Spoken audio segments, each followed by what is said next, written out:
Right. Let's shift to domestic politics. Apparently a big battle coming in the Congress over immigration. The president saying he may take unilateral action that will keep millions of people in this country, illegal immigrants, from being deported. Republicans say that's waving a red flag in front of a bull. They're going to try to stop that. Some are even talking about maybe shutting down the government. What is your advice to the Republicans at this point, Governor? Well, my advice to the Democrats at this point, and to the president in particular, is take a breath.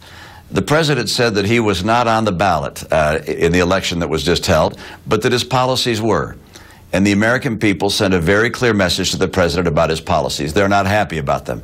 The president ought to let the Republican Congress, the Republican House and the Republican Senate come together with legislation that they put on his desk which relates to immigration.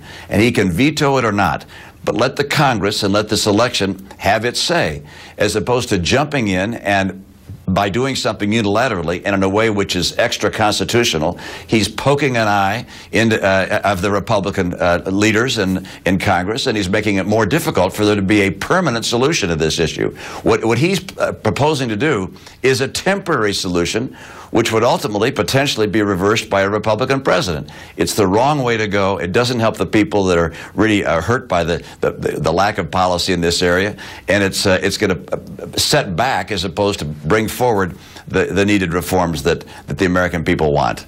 If it came to shutting down the government to prevent him from doing that, would you advise Republicans to do that, or would you want them to do something else?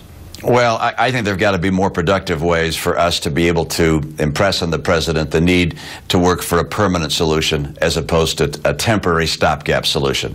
This idea of poking Republicans with a stick in the eye is not a good idea. He knows that. Look, I had a circumstance where I fought very hard to get a majority in my state of Democrats whittled down a bit. And so I ran Republican state senators and state representatives. We worked very hard, and guess what? I lost. Didn't pick up a single seat. But instead of fighting the Democrat majority, we sat down and said, you know, we got to go about the people's business. The president has got to learn that he lost this last election round. The American people spoke loud and clear. Let those people who were elected come together with a piece of legislation on this and other topics, and then he has a chance to veto them if he doesn't like them.